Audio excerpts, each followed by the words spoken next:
दोस्तों, आज आपके लिए लेकर आई हूँ एक सस्पेंस और थ्रिलर से भरी सीरीज़ की एक्सप्लेनेशन जिसका नाम है थाउजेंड बेबीज़।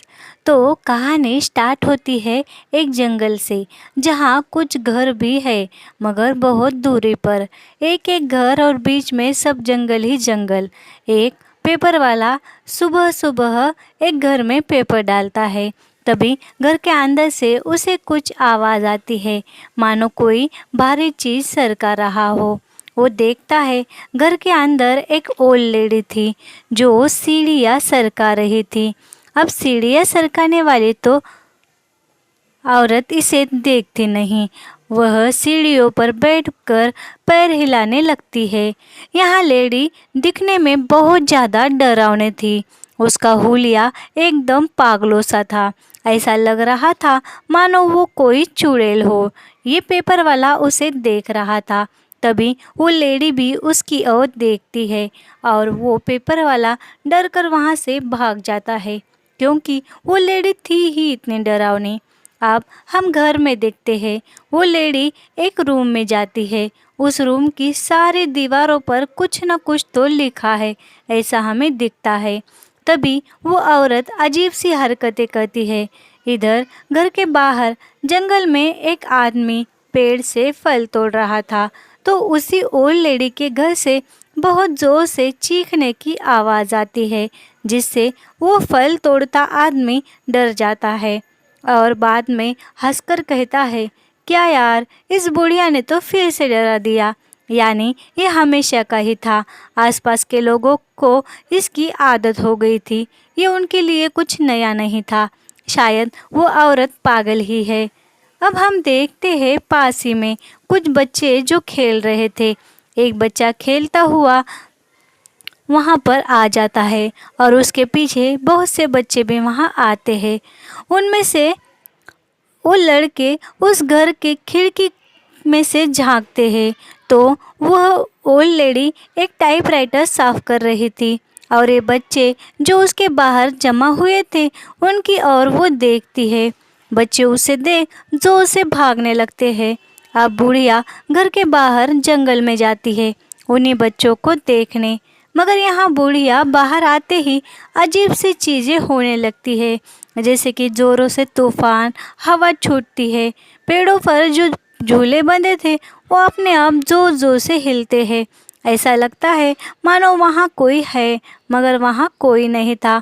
ये सब बुढ़िया का भ्रम था। बुढ़िया को लगता है उन झाड़ों पर बंधे झूलों पर बच्चे हैं जो झूल रहे थे और उनकी हंसने की आवाज़ें बुढ़िया को आने लगती है मगर असल में वहाँ कोई नहीं था। अब बुढ़िया अपने कान बंद कर कर जोर से चिल्लाती है, कहती है, चुप हो जाओ। अब अगले सीन में हम देखते हैं लेडी के बेटे को, जिससे लेडी कहती है, मुझे मार कर ला कर दो, मेरी मार कर खराब हो गई। तब बेटा कहता है, ये जो मार्कर है वो मैं अभी ठीक करता हूँ, फ़िलहाल ये इस्तेमाल करो, रात में आते हुए मैं आपके लिए नई मार्कर लेकर आऊँगा। इससे ये समझता है कि बेटा माँ की कदर करता है। वो उस माँ का पागलपन भी झेल रहा था। जाते हुए वो माँ से कहता है, माँ, खाना बना रखा है, खा लेना। अब वो ओल्ड लेडी एक कमरे में आती है जहाँ बहुत से लोगों के नाम, उम्र और एक ईयर लिखा था और छोटे छोटे बॉक्स बने थे। आखिर ये क्या था, किसके नाम थे पता नहीं, मगर नाम के टेबल से पूरी दीवार भरी पड़ी थी।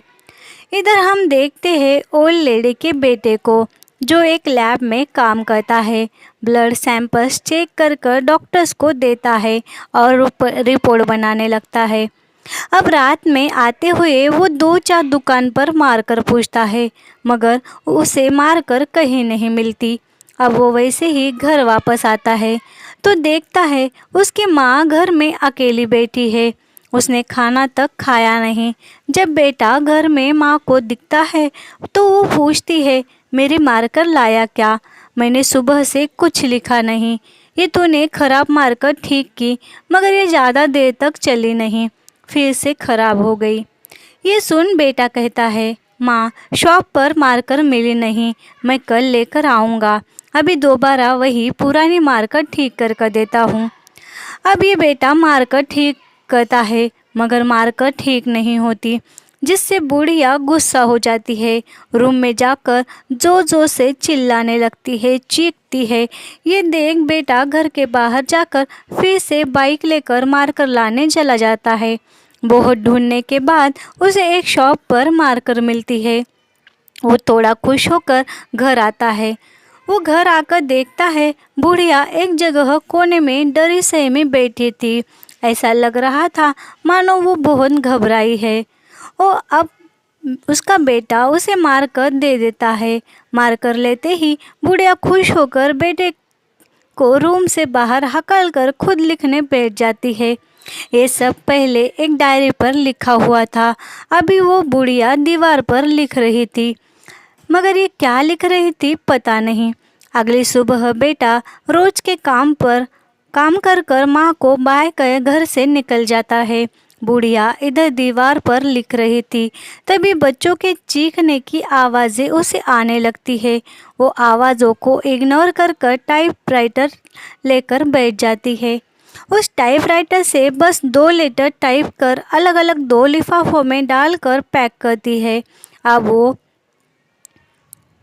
पड़ोस के घर में जाकर पड़ोसी को आवाज़ देती है।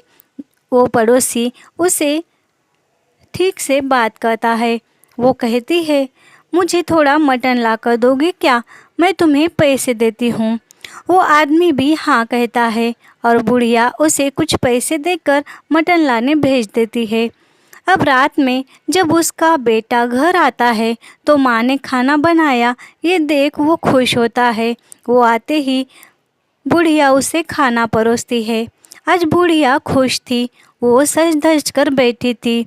बुढ़िया का नाम सारा था, ये हमें यहाँ समझता है, और उसके बेटे का नाम था आशु। अब खाना खाते हैं तब सारा कहती है, बेटा मैं तुझे पागल लगती हूँ क्या? सब लोग मुझे पागल कहते हैं, मुझसे डरते हैं। मैं दिन भर यूँ दीवारों पर कुछ लिखती रहती हूँ। तूने भी कभी नहीं पूछा कि मैं ये क्या लिखती हूँ? तब वो हंसकर कहता है, नहीं माँ, आप पागल नहीं हो। पागल होती तो इतना अच्छा खाना कैसे बनाती? अब सारा बेटे से कहती है, मैं तुझे एक कहानी सुनाती हूँ। ये कहानी मेरी ही है। उसमें मैंने जो किया वो सही था या गलत ये तू ही समझ। मैं पागल नहीं। आशु कहता है, हाँ बताइए। तब वो कहती है, पहले तो तुझसे माफ़ी मांगती हूँ, तू मुझे माफ़ कर। मैंने हमेशा तुझे तकलीफ़ दी, तुझे मेरी मर्ज़ी से रहना पड़ा, मेरा पागलपन झेलना पड़ा। तू तेरी ज़िंदगी में एक बड़ा अफ़सर बन सकता था, मगर मैंने तेरा स्कूल छुड़वाया और मैं चाहती थी तू मुझसे दूर ना हो, इसीलिए मैंने तुझे ये छोटी सी नौकरी करवाई ताकि तू मेरे साथ रह सके। तब आशु कहता है, माँ ये बातें अब रहने दीजिए, मैं खुश हूँ। अब यहाँ सारा उसे बताती है। सारा जो कुछ कह रही थी वो सब सुन आशु खुद टेंशन में आ रहा था। उसके चेहरे की घबराहट साफ साफ दिख रही थी। ये बातें सुन उसे तो शौक लगता है। आशु मानो पागल ही हो गया था। वो भागता हुआ माँ के कमरे में जाता है और उस लिखी हुई दीवार पर कुछ ढूंढता है, और जो ढूंढ रहा था वो मिलने पर वो ज़ोर ज़ोर से रोने लगता है, चीखता है और घबराते हुए बाहर आ जाता है और आकर सारा को मारने लगता है, जिससे सारा नीचे गिर जाती है। उसके सर से खून आ रहा था, फिर भी वो चुड़ैल की तरह हंस रही थी। उसे और मारकर वो फिर से सारा के कमरे में जाता है। वहाँ से कुछ बुक्स नोटबुक्स लेकर बाहर चला जाता है। अब यहाँ अगला सीन दिखता है जहाँ सारा हॉस्पिटल में आईसीयू में पड़ी है। यहाँ डॉक्टर उसका इलाज करता है और कहता है, अब आपको कैसा लग रहा है? कुछ चाहिए क्या आपको?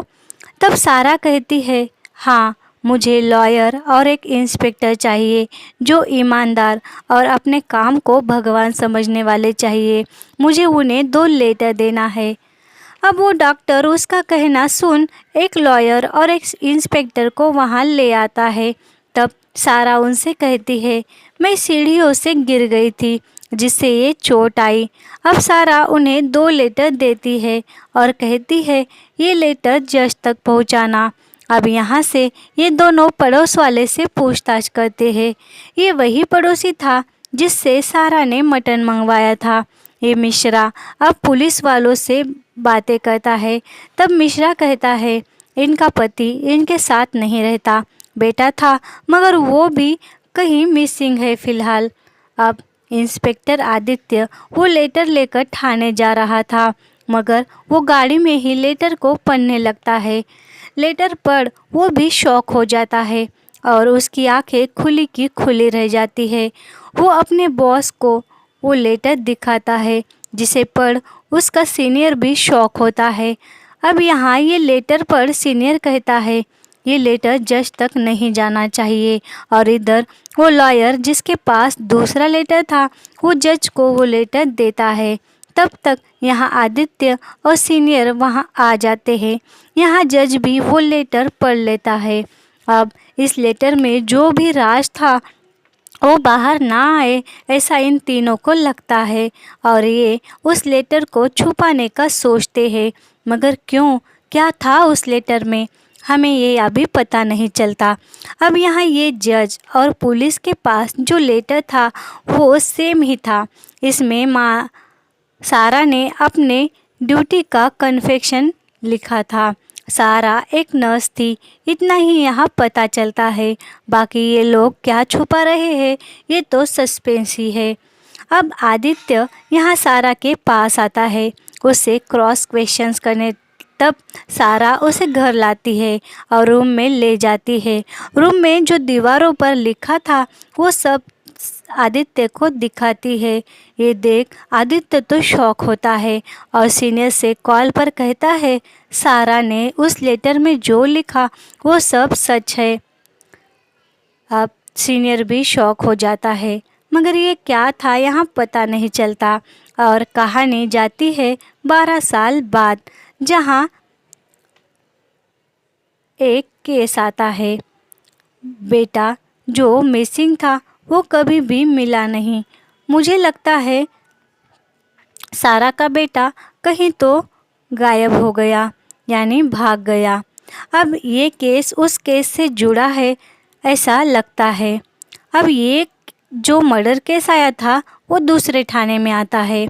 तभी कहानी में हम देखते हैं 8 दिन पहले यहाँ एक सुपरस्टार आशनी की लाश उसकी गाड़ी में मिली थी।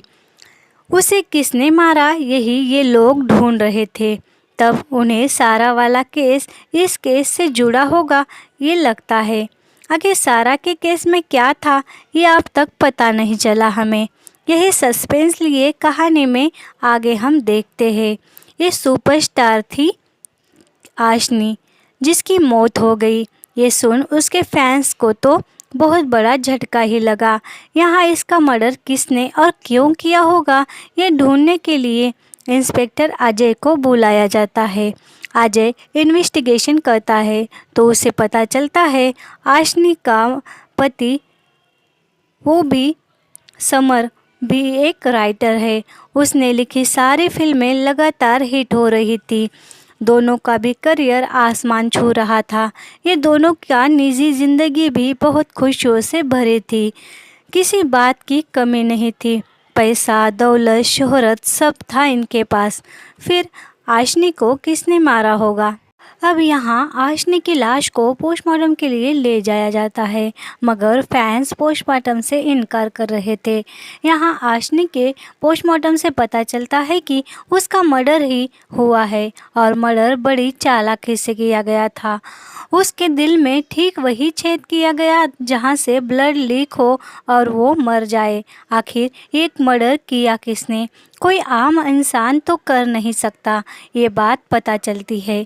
अब बाहरी दुनिया में तो हर किसी की पर्सनल लाइफ नहीं दिखाई जाती, मगर जो इनके नज़दीकी थे उनसे इन दोनों पति पत्नी के रिलेशनशिप के बारे में पूछताछ की जाती है। यहाँ सबसे पूछताछ होती है जो उनके करीबी थे, मगर कोई कुछ नहीं बताता। सब लोग कहते हैं उनका रिश्ता बहुत अच्छा था, मगर यहाँ एक मेकअप आर्टिस्ट कहती है ये दोनों भी साइको थे। आशनी के पति सैम को बहुत ज़्यादा सक्सेस की हाव चढ़ी थी। उसकी एक फिल्म फ्लॉप हुई तो उसका दिमाग खराब हो रहा था। वो सारा गुस्सा आशनी पर निकालता था। आशनी भी बहुत ज़्यादा नक चढ़ी थी। वो भी सैम पर चिल्लाती थी। ऐसे उन दोनों का झगड़ा होता था। अब सब आदित्य सुन लेता है और आशनी के घर सैम से इंक्वायरी करने आता है। तब यहाँ सैम तो पहले आदित्य को उल्टे सीधे जवाब देता है। कहता है लड़ाई तो हर पति पत्नी में होती है, हाई प्रोफेशनल लाइफ में तो कुछ ज़्यादा ही होती है, हमें भी होती थी। अब यहाँ अजय सारे घर की छानबीन करता है। तभी बाहर से एक हवालदार आकर कहता है सर, इनके गाड़ी से एक प्लास्टिक की बड़ी डॉल मिली है। उसे वही पर वार किया है जहां आशनी पर किया था। अब ये सुन अजय सैम को कस्टडी में लेता है और यहाँ सैम बताता है मेरी सारी फिल्में लगातार हिट होती रही, जिसकी खुशी में मैं पब में जाता था और वहाँ सारे लोगों से बातें कर उनकी बातों में नई नई कहानियाँ ढूंढकर लिखा करता था। मेरी कहानियाँ हमारी रोज़मर्रा की ज़िंदगी से जुड़ी रहती थी, उसके लिए वो हिट होती। अभी अभी मुझे पता चला कि मेरी वाइफ का बाहर अफेयर चल रहा था उसी के को एक्टर के साथ, और तभी मेरी एक फिल्म भी फ्लॉप हो गई। मैंने आशनी के पीछे डिटेक्टिव लगवाया। वो डिटेक्टिव मुझे सब इन्फॉर्मेशन भेजता था कि आखिर आशनी कहाँ जाती है, क्या करती है। उसके सारे मैसेजेस, सब फोटोज़ जमा करता था और मैंने उसका मोबाइल ही हैक किया था। मगर इस बात का आशनी को कभी पता नहीं चलने दिया। मुझे बस उसे मारना था। तभी मुझे एक दिन पब में एक आदमी मिला। वो भी अपनी कहानी सुनाने लगा। उसकी कहानी ठीक मेरे जैसी ही थी। उसकी वाइफ का भी एक्स्ट्रा मैरिटल अफेयर चल रहा था और वो अब उसके मर्डर की प्लानिंग कर रहा था। उसने मर्डर की प्लानिंग मुझे बताई और मुझे भी वो मर्डर प्लान बहुत अच्छा लगा। मुझे लगा मैं तो पकड़ा भी नहीं जाऊंगा, क्योंकि अश्नि का पोस्टमार्टम तो होने से रहा। मगर अब उस आदमी ने मुझे एक डॉल ला कर दी। उसने कहा हार्ट में एक जगह छेद करने से इंसान मर सकता है। मैंने भी उस डॉल पर काफ़ी प्रैक्टिस की और आशनी को भी वैसे ही मारा और वो मर गई। मेरी प्रॉब्लम ख़त्म हो गई, मगर अब तो बढ़ गई। यहाँ ये केस तो सॉल्व हो गया और अब अजय की बहुत प्रशंसा भी हुई। एक दिन एक लड़की उसके पास आती है और उसने एक लेटर अजय को दिया था और वो उसकी कुछ फैमिली डिटेल्स कह देती है। वो लड़की कहती है ये लेटर मेरे पास आना तीसरी बार है। मैं अब इस बार श्योर हूँ कि ये आशु ने ही भेजा है। इससे पहले भी ऐसे लेटर्स 2 बार उसने मुझे भेजे और मर्डर हुआ। अब ये भी फिल्म स्टार के मर्डर के पहले भी मुझे लेटर आए और उसका मर्डर हुआ। यानी ये मर्डरर ने ही भेजे, ऐसे मुझे लगता है। ये कोई और नहीं आशु ही है, ऐसा अजय को लगता है। आशु ने मर्डर किए नहीं होंगे, शायद मर्डरर को जानता होगा या मर्डरर के बारे में जानता होगा। तब ये अजय कहता है तुम आशु को कैसे जानती हो? तब वो कहती है मैं 12 साल पहले उसके साथ लैब में काम करती थी। वो मेरा अच्छा दोस्त था, या कहो दोस्त से ज़्यादा। मगर 12 साल पहले और आशु अचानक गायब ही हो गया। अब कहानी में सीन जाता है वहाँ जब आशु स्कूल में था और सारा के साथ बस से घर जा रहा था। तब उसने हाई स्कूल में फर्स्ट किया था। उसे कल सेलिब्रेशन करना था, मगर सारा यहाँ आशु को मना करती है। कहती है तुम होशियार हो, मगर इसका सेलिब्रेशन करने इतने भी नहीं। अब एक दिन स्कूल के टीचर सारा के घर आते हैं तो वो कह रहे थे इसे आगे पढ़ाओ, वो डॉक्टर नहीं तो इंजीनियर बन सकता है। तब सारा उनसे कहती है मुझे मेरे बेटे को नहीं पढ़ाना, कोई बड़ा इंसान भी नहीं बनाना। आज से उसे घर में ही पढ़ाऊंगी और मैं जो कहूँगी वही वो करेगा। और सारा ने उसे घर में ही बंद किया। सारा उसे बांध कर रखती थी। बाद में उसने उसे लैब में काम करवाया। तभी अब ये लड़की कहती है, आशु और मेरी मुलाकात लैब में ही हुई थी और मेरी शादी हो गई थी। मेरा पति भी मुझे बहुत तकलीफ़ देता था। मुझे उसके साथ नहीं रहना था। मुझे आशु की कंपनी अच्छी लगती थी, मगर बाद में मुझे भी उससे प्यार हो गया। आशु के साथ मेरी दोस्ती अच्छी थी। एक दिन वो अचानक गायब हो गया। 2 साल पहले मैंने मेरे हस्बैंड से डिवोर्स लिया और अब आशु को ढूंढ रही हूँ। वो 12 साल से कहीं गायब हो गया। आप ही उसे ढूंढ सकते हो, ऐसा लगता है मुझे। आप ढूंढो सर। अब वो लड़की अजय को एक फ़ोटो देती है और आशु के साथ की उसकी फ़ोटो भी दिखाती है। तब यहाँ आशु की फ़ोटो सैम को दिखाने अजय आता है, मगर यहाँ आशु ही वो मर्डरर प्लान करने वाला है, ये बात सैम नहीं बताता। सैम कहता है, नहीं नहीं, मैं इस आदमी को नहीं जानता।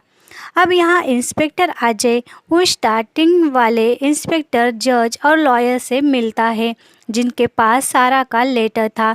सारा केस की इन्फॉर्मेशन लेने अजय यहाँ आया था, क्योंकि सारा केस से ही इस आशनी का मर्डर केस भी जुड़ा है, ऐसा अजय को लगता है। अजय इंस्पेक्टर आदित्य से ये बातें कहता है। पहले तो सारा के पड़ोसी से थोड़ी पूछताछ करते हैं। तब वो पड़ोसी यानी मिश्रा कहता है, आशु तो 12 साल से गायब है, मगर 2 साल पहले उसने मुझसे कांटेक्ट किया। उसे ये घर बेचना था। घर अब मैंने खरीद लिया है, क्योंकि आशु को पैसे की नीड थी और मुझे सस्ते में मिल रहा था, तो मैंने ही ये घर खरीद लिया। सारा तो मर चुकी थी और ये घर अब मैंने पेंट कर दिया। अब यहाँ ये अजय और आदित्य आते हैं, तो यहाँ सारा ने जो दीवारों पर लिखा था वो सब मिट गया था, मगर अभी भी वहाँ बहुत से सबूत थे। अब अजय मिलने आता है आदित्य, लॉयर और जज से। तब पहले तो ये तीनों सारा का सच इसे बताते नहीं, यानी ये सच अभी तक आदित्य उस लॉयर और जज में ही था और वो सीनियर इंस्पेक्टर में। मगर अजय को ये लोग बताने का सोचते हैं और सारा केस बहुत ही डिफ़िकल्ट था। सारा ने कन्फेशन लेटर दिया था, ये बात वो उससे कहते हैं और कहते हैं कि वह हम उसे सज़ा नहीं दे पाए और वो खुद ही मर गई। उसका ये सच हम बाहर भी नहीं लाए, मगर आज तुम्हें बता रहे हैं उस लेटर में क्या था। आज तक ये सच सिर्फ हम तीनों चारों में लोग में ही जानते थे। ये 12 साल बाद हम तुम्हें बता रहे हैं। तो सारा एक बीच हॉस्पिटल में नर्स थी। उसके ड्यूटी के दरमियान वहाँ 1000 बच्चे जन्मे थे। सारा वहाँ बच्चे बदलती थी, यानी इस औरत का बच्चा दूसरी औरत को, दूसरी का तीसरी औरत को, इसे। और जब घर वाले आकर बच्चा देखते और कहते कि ये दादा पर गया, माँ पर गया, तो सारा बहुत हंसती थी, क्योंकि सारा एक साइको थी। वो खुद एक बांझ थी, इसलिए उसे किसी को भी खुद के बच्चे की खुशी देना अच्छा नहीं लगता था। इसलिए वो बच्चे बदलने का काम करती थी। यहाँ तक ही नहीं, उसका पति तक उसे छोड़कर चला गया था। सारा ने पति जाने के बाद भी ये सब किया और वो कभी भी पकड़ी नहीं गई। एक दिन हॉस्पिटल में एक लड़की आई। उसकी डिलीवरी होने वाली थी, मगर उसे बच्चा नहीं चाहिए था, क्योंकि वह बच्चा नाजायज़ था। फिर सारा ने उस बच्चे को भी बदल दिया और दूसरी औरत का बच्चा लेकर घर आई। वही बच्चा आशु था, यानी ये आशु सारा का खुद का बच्चा नहीं था। अब यहाँ उस साइको ने बच्चे बदले थे, मगर सब औरतों के नाम लिखे थे और वो सब नाम वो दीवारों पर लिखती थी। शायद वो लास्ट में पागल हो गई थी। किसका बच्चा किससे बदला गया, ये भी वो इन्फॉर्मेशन एक डायरी में लिखा करती थी और अभी अभी दीवारों पर लिखती थी। पता नहीं वो इस इन्फॉर्मेशन का क्या करने वाली थी। मगर ये अब डायरी आशु के पास है। आशु ने उसकी सारी डायरियाँ ले ली और यहाँ से भाग गया। पता नहीं वो इस इन्फॉर्मेशन का क्या करेगा, कुछ गलत फ़ायदा लेगा या नहीं।